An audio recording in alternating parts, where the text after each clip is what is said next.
اعوذ باللہ من الشیطان الرجیم بسم اللہ الرحمن الرحیم تلک آیات اللہ نتلوها علیک بالحق وما اللہ یرید ظلما للعالمین وللہ ما فی السماوات وما فی الارض وَإِلَى اللَّهِ تُرْجَعُ الْأُمُورِ۔ ترجمہ کنز الایمان، اللہ کے نام سے شروع جو نہایت مہربان رحم والا۔ یہ اللہ کی آیتیں ہیں کہ ہم ٹھیک ٹھیک تم پر پڑھتے ہیں، اور اللہ جہان والوں پر ظلم نہیں چاہتا، اور اللہ ہی کا ہے جو کچھ آسمانوں میں ہے اور جو کچھ زمین میں، اور اللہ ہی کی طرف سب کاموں کی رجوع ہے۔ ترجمہ کنز العرفان، یہ اللہ کی آیتیں ہیں جو ہم حق کے ساتھ تمہارے سامنے پڑھتے ہیں، اور اللہ جہان والوں پر ظلم نہیں چاہتا، اور اللہ ہی کا ہے جو کچھ آسمانوں میں ہے اور جو کچھ زمین میں ہے، اور سب کام اللہ ہی کی طرف لوٹائے جاتے ہیں۔ وَمَا اللَّهُ يُرِيدُ ظُلْمًا لِلْعَالَمِينَ، اور اللہ جہان والوں پر ظلم نہیں چاہتا، یعنی لوگ جہنم میں لے جانے والے اپنے اعمال کی وجہ سے جہنم میں جائیں گے، کیونکہ اللہ تعالیٰ کسی پر ظلم نہیں کرتا اور کسی کو بے جرم عذاب نہیں دیتا، اور کسی کی نیکی کا ثواب کم نہیں کرتا۔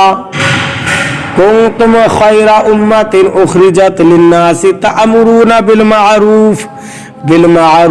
وتنہون عن المنکر وتؤمنون باللہ ولو آمن اہل الکتاب لکان خیرا لهم منهم المؤمنون واکثرهم الفاسقون۔ ترجمہ کنز الایمان، تم بہتر ہو ان سب امتوں میں جو لوگوں میں ظاہر ہوئی،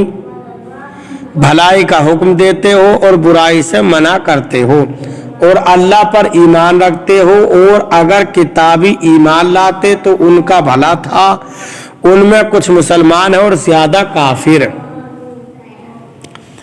ترجمہ کنز العرفان، اے مسلمانوں تم بہترین امت ہو جو لوگوں کی ہدایت کے لیے ظاہر کی گئی، تم بھلائی کا حکم دیتے ہو اور برائی سے منع کرتے ہو، اور اللہ پر ایمان رکھتے ہو، اور اگر اہل کتاب بھی ایمان لے آتے تو ان کے لیے بہتر تھا، ان میں کچھ مسلمان ہیں اور ان کی اکثریت نافرمان ہے۔ تم خیر امہ، تم بہترین امت ہو۔ یہودیوں میں سے مالک بن سیف اور وہب بن یہودا نے حضرت عبداللہ بن مسعود وغیرہ صحابہ اکرام رضی اللہ تعالیٰ عنہم سے کہا کہ ہم تم سے افضل ہیں اور ہمارا دین تمہارے دین سے بہتر ہے۔ اس پر یہ آیت کریمہ نازل ہوئی، اور اللہ تعالیٰ نے امت محمدیہ کو تمام امتوں سے افضل قرار دیا۔ حضرت علی المرتضیٰ کرم اللہ تعالی وجہ الکریم سے روایت ہے، حضور پر نور صلی اللہ علیہ وسلم نے ارشاد فرمایا،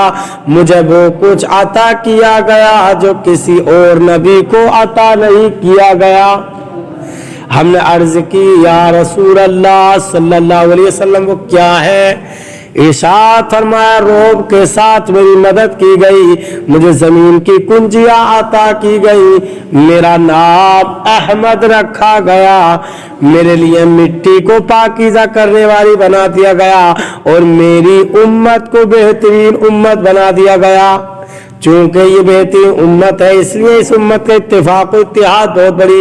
دلیل شرعی ہے، جو اس سے ہٹ کر چلے وہ گمراہی کے راستے پر ہے۔ چنانچہ قرآن پاک میں ہے، وَمَن يُشَاقِقِ الرَّسُولَ مِن بَعْدِ مَا تَبَيَّنَ لَهُ الْهُدَىٰ وَيَتَّبِعْ غَيْرَ سَبِيلِ الْمُؤْمِنِينَ نُوَلِّهِ مَا تَوَلَّىٰ وَنُصْلِهِ جَهَنَّمَ وَسَاءَتْ مَصِيرًا۔ سورہ نساء آیت نمبر 115۔ ترجمہ، اور جو اس کے بعد اس کے لیے ہدایت بالکل واضح ہو چکی رسول کی مخالفت کرے اور مسلمانوں کے راستے سے جدا راستے کی پیروی کرے تو ہم اسے ادھر ہی پھیر دیں گے جدھر وہ پھر گیا ہے، اور اسے جہنم میں داخل کریں گے، اور وہ کتنی بری لوٹنے کی جگہ ہے۔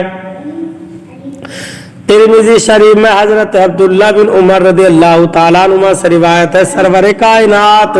صلی اللہ علیہ وسلم نے فرمایا، اللہ تعالیٰ میری امت کو گمراہی پر جمع نہ کرے گا، اور اللہ تعالیٰ کے دست رحمت جماعت پر ہے، اور جو جماعت سے جدا ہوا وہ دوزخ میں گیا۔ اس آیت میں ہمارے آقا صلی اللہ علیہ وسلم کی امت کو تمام امتوں سے افضل فرمایا گیا، اور بعض آیات میں بنی اسرائیل کو بھی عالمین یعنی تمام جہانوں سے افضل فرمایا گیا ہے، لیکن ان کا افضل ہونا ان کے زمانے کے وقت ہی تھا، جبکہ حضور سید المرسلین صلی اللہ علیہ وسلم کی امت کا افضل ہونا دائمی ہے۔ یاد رہے کہ نیکی کی دعوت دینا وہ عظیم منصب اور عہدہ ہے جو اللہ تعالیٰ نے اپنے انبیاء اکرام علیہ السلام کو عطا فرمایا، اور جب اللہ تعالیٰ نے اپنے حبیب صلی اللہ علیہ وسلم کو مبعوث فرما کر نبوت کا دروازہ ہمیشہ کے لیے بند کر دیا تو اس نے اپنے حبیب صلی اللہ علیہ وسلم کی امت کو اس منصب سے سرفراز فرما دیا، اور اس عظیم خوبی کی وجہ سے انہیں سب سے بہترین امت قرار دیا۔ لہذا ہر مسلمان کو چاہیے کہ وہ بقدر توفیق نیکی کی دعوت دیتا اور برائی سے منع کرتا رہے۔ احادیث میں نیکی کا حکم دینے اور برائی سے منع کرنے کے بے شمار فضائل بیان کیے گئے ہیں، چنانچہ اس سے متعلق دو احادیث درج ذیل ہیں۔ ایک حدیث میں ہے، حضور پر نور صلی اللہ علیہ وسلم سے عرض کی گئی لوگوں میں بہترین کون ہے؟ ارشاد فرمایا، اپنے رب عز و جل سے زیادہ ڈرنے والا، رشتہ داروں سے صلہ رحمی کرنے والا، سب سے زیادہ نیکی کا حکم دینے والا، اور سب سے زیادہ برائی سے منع کرنے والا سب سے بہتر ہے۔ دو، حضرت انس بن مالک رضی اللہ تعالیٰ عنہ سے روایت ہے، سرکار دو عالم صلی اللہ علیہ وسلم نے ارشاد فرمایا، کیا میں تمہیں ایسے لوگوں کے بارے میں خبر نہ دوں جو نہ انبیاء اکرام علیہ السلام میں سے ہیں نہ شہداء میں سے ہیں، لیکن قیامت کے دن انبیاء اور شہداء اللہ تعالیٰ کی بارگاہ میں ان کا مقام دیکھ کر رشک کریں گے۔ وہ لوگ نور کے منبروں پر ہوں گے۔ صحابہ اکرام رضی اللہ تعالیٰ عنہ نے عرض کی، وہ کون لوگ ہیں؟ ارشاد فرمایا، یہ وہ لوگ ہیں جو اللہ تعالیٰ کے بندوں کو اللہ تعالیٰ کا پیارا بندہ بنا دیتے ہیں اور اللہ تعالیٰ کو اس کے بندوں کا محبوب بنا دیتے ہیں، اور وہ لوگوں کو نصیحت کرتے ہوئے زمین پر چلتے ہیں۔ میں نے عرض کی، وہ اللہ تعالیٰ کو اللہ تعالیٰ کے بندوں کا محبوب بنا دیتے ہیں، یہ بات تو سمجھ میں آ رہی ہے، لیکن وہ اللہ تعالیٰ کے بندوں کو اللہ تعالیٰ کا پیارا بندہ کیسے بناتے ہیں؟ ارشاد فرمایا، وہ لوگوں کو اللہ تعالیٰ کے پسندیدہ کاموں کا حکم دیتے ہیں اور اللہ تعالیٰ کے ناپسندیدہ کاموں سے منع کرتے ہیں، تو جب لوگ ان کی اطاعت کرتے ہیں تو اللہ تعالیٰ ان سے محبت فرمانے لگتا ہے۔ ولو آمن اہل الکتاب، اور اہل کتاب بھی ایمان لے آتے، یعنی اگر اہل کتاب بھی سید الانبیاء محمد مصطفیٰ صلی اللہ علیہ وسلم پر ایمان لے آتے تو ان کے لیے بھی بہتر ہوتا، لیکن ان میں کچھ ہی لوگ ایمان والے ہوئے، جیسے یہودیوں میں سے حضرت عبداللہ بن سلام رضی اللہ تعالیٰ عنہ اور ان کے ساتھی، اور عیسائیوں میں سے حضرت نجاشی اور ان کے ساتھی رضی اللہ تعالیٰ عنہ۔ اس کے برعکس یہود و نصارہ کی اکثریت نے اسلام قبول نہیں کیا۔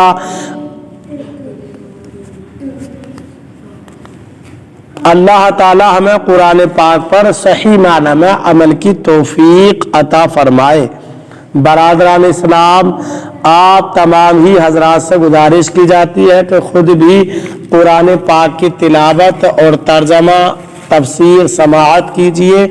اور اپنے عزیز و اقارب اور رشتہ داروں کو بھی شیئر کیجیے تاکہ آپ اس کے ذریعے صدقہ جاریہ کے مستحق ہو جائیں، اور ہمارے یوٹیوب چینل کو بھی سبسکرائب کر دیجیے۔